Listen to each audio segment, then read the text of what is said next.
아마 거리를 많이 선택하실 것 같고, 친절한 선생님이 더 좋으세요? 아니면 친절하지는 않은데 그래서 좀 똑똑해 보이고 뭔가 스마트한 선생님이 더 좋을 것 같으세요? 경험이 많은 이제 노련한 선생님이 계실 거고, 나이가 있고 또는 좀 젊고 또 훈훈한 선생님을 또 찾을 수도 있을 거고, 규모는 작지만 되게 유명해서 사람들이 줄을 서서 진료를 보는 병원도 그쵸. 있고, 또 나만 알고 싶은 이제 번잡하지 않은 작은 병원들도 있을 거고, 대형 병원 그 중에 어디를 갈지 이제 고민을 많이 할 것 같아요. 아무래도 이제 보호자분들이 동물병원을 선택할 때 사실 이제 같은 업계에 있는 사람이 아니면 이 병원 선생님이 얼마나 잘하는지, 그리고 또 얼마나 정직하게 하는지, 또 믿을 만한지 이런 걸 잘 모르기 때문에 네. 막 고민이 많이 되실 것 같아서 이런 주제를 한번 골라봤고, 좀 예민한 주제일 수도 있어서 최대한 한번 잘 얘기를 해볼게요. 네. 동물병원의 종류에 대해서 한번 좀 얘기를 해볼까 해요. 일단 1차 동물병원은 우리 사람으로 치면 동네 의원급 되는 병원들이 되겠죠. 네. 가까운 동네에 있는 작은 규모의 병원들이고, 보통은 이제 나랑 가까이, 이제 내가 살고 있는 곳에 가까이 있고, 이쪽에 이 병원에서 24시나 어떤 큰 수술까지는 하진 않지만 이제 대부분의 이제 간단한 이하이라든지 간단한 진료들이 등을 이제 볼 수가 있는 곳들이고, 2차 동물병원이라고 하려면 일단은 동물병원에서 24시 병원을 운영을 하고 있고, 또 각과의 전공의들이 있어서 뭐 영상이라든지 내과라든지 외과라든지 이런 각과의 전공의들이 이제 진료를 보고 있고, 또 이제 큰 수술도 할 수 있는 이제 그런 병원들, 그리고 이제 더 나아가서 사람처럼 CT나 MRI까지 보유하고 있는 병원을 우리가 이제 2차 병원이라고 얘기를 하죠. 이제 3차 동물병원은 이제 대학병원을 보통 얘기를 합니다. 그래서 1, 2차에서 해결하지 못하는 그런 어려운 케이스들이나 까다로운 케이스들은 대학병원에 의뢰해서 치료를 받게 되죠. 네. 요즘에는 이 분과 전문 동물병원이 많이 생기고 있어요. 그래서 뭐 안과에 유명한 병원이 있고, 치과도 있고, 네. 뭐 수술만 하는 데도 있고, 심장만 보는 데도 있고, 오. 내과 전문 병원도 있고, 종양을 보는 데도 있고, 그리고 피부 전문으로 보는 데도 있고, 계속 이렇게 늘어나고 있어요. 우리가 이제 동물병원을 선택할 때 이제 선택의 어떤 기준이 되는 것들에 대해서 한번 얘기를 해볼게요. 네. 첫 번째, 집과 동물병원의 이제 거리가 되겠어요. 왜냐면 이제 아이가 아프고 막 급한데 빨리 병원에 가야 되는데 그렇죠. 먼데 다니면 아무래도 그런 부분에 대해서 걱정이 좀 생기고, 또 강아지들, 특히 이제 고양이 같은 경우에는 차를 타고 이동하고 이제 집에서 멀리 떨어져 있으면 그게 다 스트레스이기 때문에 아무래도 이제 중요한 것 중에 하나는 집과 동물병원의 거리가 가까운 게 좋겠다.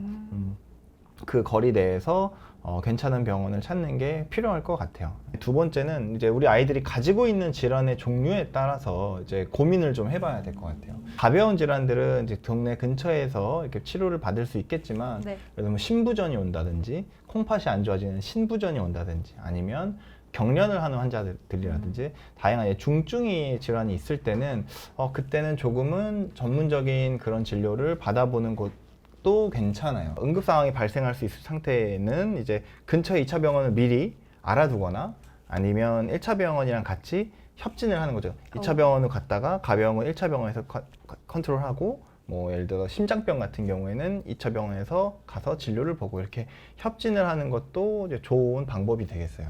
나이가 들면은 이제 좀 큰 병원도 미리 내가 차트를 만들지 않더라도 근처에 아프면 이 병원을 가야 되겠다, 이런 것들을 알아놓는 게 중요해요.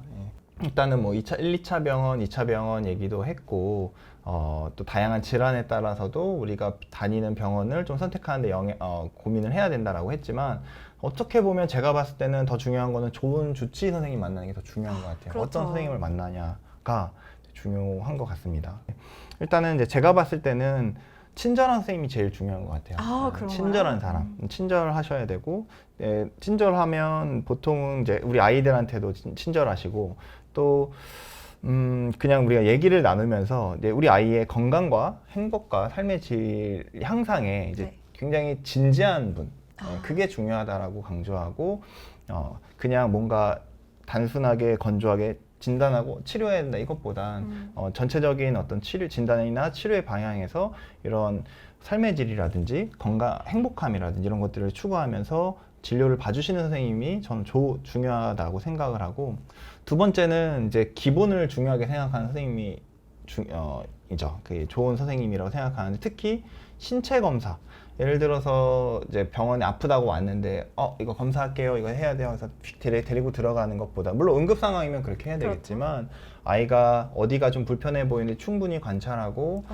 청진도 해보고 체온도 재보고 심박수도 재보고 호흡도 재보고 그러한 전문적인 지식을 가지고 있는 수의사 선생님이 신체 검사도 중요하게 하시면서 그 진료를 봐주시는 선생님이 좋은 선생님이다라고 제가 생각할 수 있을 것 같고, 그 다음으로는 이제 아이가 이제 아파서 내원했을 때 보호자분한테 이 검사가 왜 해야 되고 필요한 검사를 잘 설명해 주시고, 또 결과가 나왔을 때 아니 이렇게 배제가 됐고 이런 질환들이 진단이 됐습니다 하면서 설명을 잘 해주시는 그런 선생님이 좋은 선생님이죠. 그리고 그래야 내가 진료를 받고 나서도 그 나오는 비용이나 이런 부분에 대해서 납득을 할 수가 있고, 그래서 친절하고 설명을 잘 해주시는 선생님이 좋은 주치의인 것 같다. 그다음 이제 좋은 주치의를 이제 고르는 이제 선택 기준 중에 하나는 진료 범위를 넘어서는 그런 상태에서는 우리 주치의 선생님이 전문 병원 진료에 대한 컨설팅을 해주실 수 있는 그런 분들, 내 범위를 넘어서는 진료에 대해서 다른 분한테 이제 부탁할 수 있는 것도 어떻게 보면은 되게 중요한 거거든요. 그렇죠. 제가 봤을 때는 이제 주치의가 만약에 뭔가 어떤 중증의 상황이 됐을 때는 전문 병원 진료에 대해서 권해주시고, 또 거기 가면 어떠한 이런 상황이 생길 수 있다, 어떠한 뭐 비용은 이 정도 들고 어떤 그 검사를 받게 될 거고, 이런 컨설팅을 해주실 수 있는 주치의들이 저는 되게 좋은 선생님이라고 생각을 하고요. 마지막은 이제 어쨌든 좋은 주치의는 내 아이에 대해서 가장 많이 아는 선생님이 되겠죠. 그래서 내 아이의 상태를 알고 어렸을 때부터 히스토리를 알고 우리 아이도 익숙한 그런 선생님이 또 좋은 주치의라고 할 수 있겠습니다.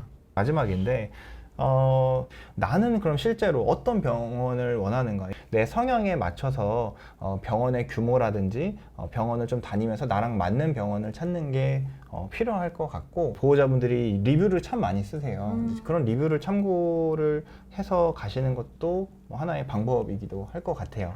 네, 오늘까지 시청해주셔서 정말 감사드립니다. 네, 감사합니다. 네.